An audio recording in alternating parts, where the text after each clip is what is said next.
राधे राधे।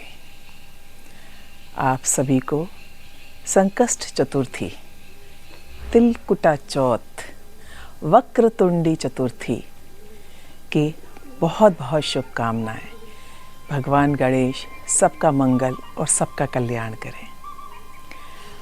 इस दिन संतान के सुखी जीवन और लंबी आयु के लिए महिलाएं व्रत रखती हैं और सायंकाल में गणेश जी का पूजन करती हैं। इसके बाद चंद्रदेव को जल अर्घ्य देने के बाद ही प्रसाद ग्रहण करती हैं।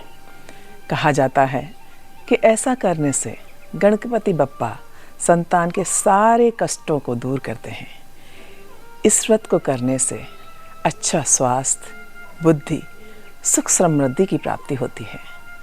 धार्मिक मान्यताओं के अनुसार गणेश जी ने इसी दिन अपने भगवान शंकर जी और माँ पार्वती जी की परिक्रमा कर अपनी बुद्धि और विवेक का परिचय दिया था। ये कथा बच्चे बच्चे को ज्ञात है, हर सनातनी को ज्ञात है। जब श्री गणेश जी और उनके भाई कार्तिकेय जी में होड़ हो गई कि कौन बड़ा कौन पूज्य, तब भगवान शंकर जी ने कहा कि जो पृथ्वी का चक्कर लगा के शीघ्र मेरे पास आएगा वह विजेता होगा, वह पूजनीय होगा। कार्तिकेय जी मयूर पर आरूढ़ हो पृथ्वी का चक्कर लगाने चले गए, किंतु गणेश जी ने हाथ जोड़ा और अपने माता पिता का चक्कर पूरा किया, उनकी परिक्रमा की माता पिता की। भगवान शंकर जी इससे इतने प्रसन्न हुए कि उन्हें प्रथम पूजित होने का वरदान दिया। इसलिए आज भी हम जब कोई भी शुभ काम करते हैं, चाहे घर की नॉर्मल पूजा हो, गृह प्रवेश हो, शादी ब्याह हो, सब में हम सबसे प्रथम गणेश जी का पूजन करते हैं कि गणेश जी आने वाले सब विघ्नों को हरें, सबका संकट दूर करें। इस समय व्रती यानी कि जो व्रत करता है, दिन में एक बार ही भोजन करें, एक अन्न का ही सेवन करें और रात्रि में जो चंद्रमा की पूजा करते हैं, अर्घ्य देते समय एक छोटा सा मंत्र है, उसका उच्चारण करें। मंत्र में बताती हूँ। क्षीरो दारण संभूत आत्रेय गोत्र समुद्भवः गृहाणार्ध्यम शशांक केदम रोहिण्य सहितो मम। किसी को समझ में ना आया है तो गूगल कर लें, गूगल में ये मंत्र स्पष्ट है। और 11 बार हो सके तो इस मंत्र का जाप करें और अर्घ्य दें। इससे अपने पुत्रों, अपने बच्चों, अपनी संतानों के सभी विघ्न, सभी कष्ट दूर होते ही हैं। पति को भी आर्थिक लाभ प्राप्त होता है।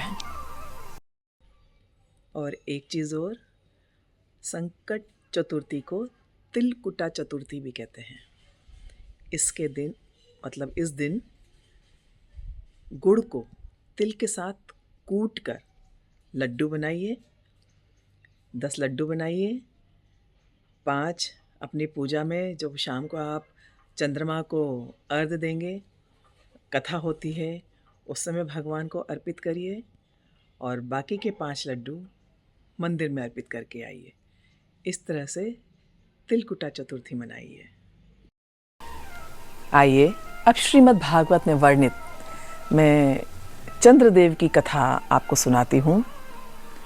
एक छोटी सी बात और कहूँगी, कथा और कहानी क्या अंतर है दोनों में?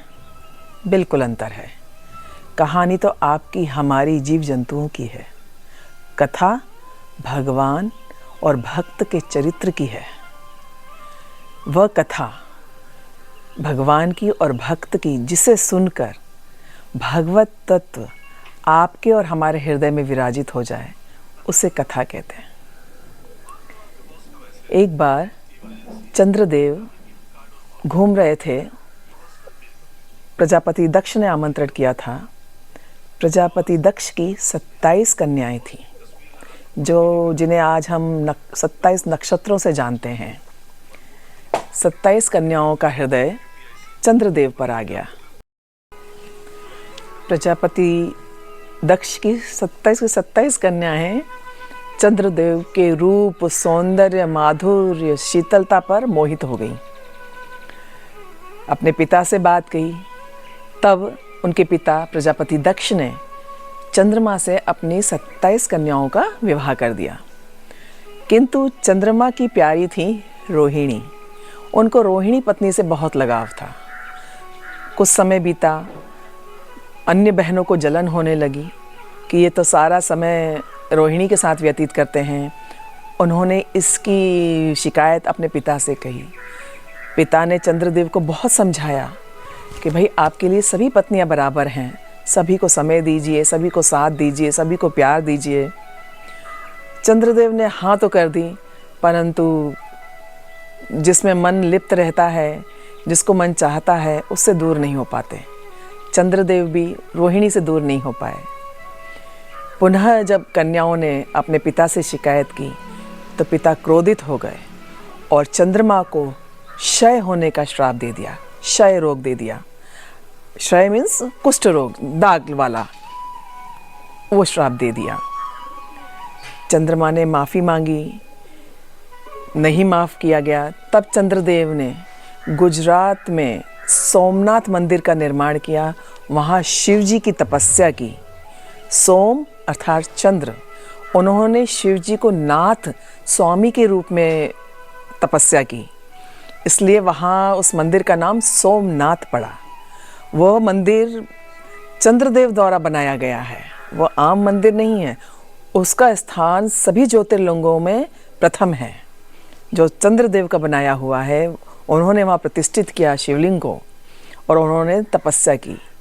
तब शिवजी प्रसन्न हुए, लेकिन बोले मैं प्रजापति दक्ष का श्राप कम कर सकता हूँ, समाप्त नहीं कर सकता।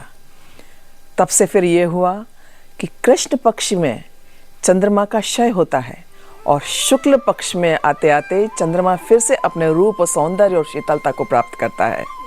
तो 15 दिन थोड़ा घटता है, क्षय में रहता है, और 15 दिन वो आगे बढ़ता है, पूर्ण चंद्र दिखाई देता है पूर्णिमा के दिन। और भगवान की तपस्या से प्रसन्न हो गए। शिवजी आज भी सोमनाथ में विराजित हैं। और मैं अब आपको उन 27 कन्याओं, चंद्रदेव की 27 पत्नियां अर्थात नक्षत्रों के नाम बताती हूँ।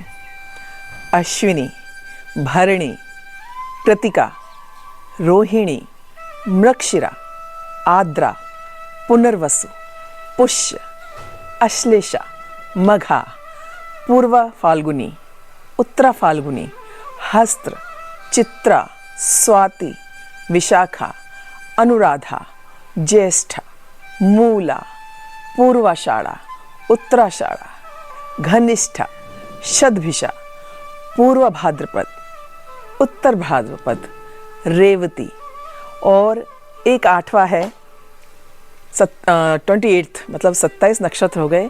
एक है अभिजीत। अभिजीत को हम मुहूर्त के रूप में देखते हैं। प्रतिदिन अभिजीत मुहूर्त आता है, उसका काल होता है लगभग दोपहर के समय होता है, 11:30 कभी 12, इसके लगभग 20 मिनट कभी 45 मिनट इस तरह का अभिजीत मुहूर्त होता है। यदि आप दिन में सोच रहे हो कि कब हमको कोई शुभ काम करना है, आजकल तो यूट्यूब है, गूगल है, पंचांग पूरा आ जाता है, उसमें देख लीजिए अभिजीत मुहूर्त कब है। उसी समय कोई इम्पोर्टेंट साक्षात्कार हो, इम्पोर्टेंट आपको किसी से बातचीत करनी हो, या कोई और अन्य दैनिक रोज़मर्रा के कोई शुभ काम करने हो, कोशिश करिए अभिजीत मुहूर्त में करिए। कार्य आपके सफल और सिद्ध होंगे। एक बार पुनः आपको गणेश चतुर्थी की बहुत बहुत शुभकामनाएं। गणेश जी सबका मंगल करें। राधे राधे। जय सनातन।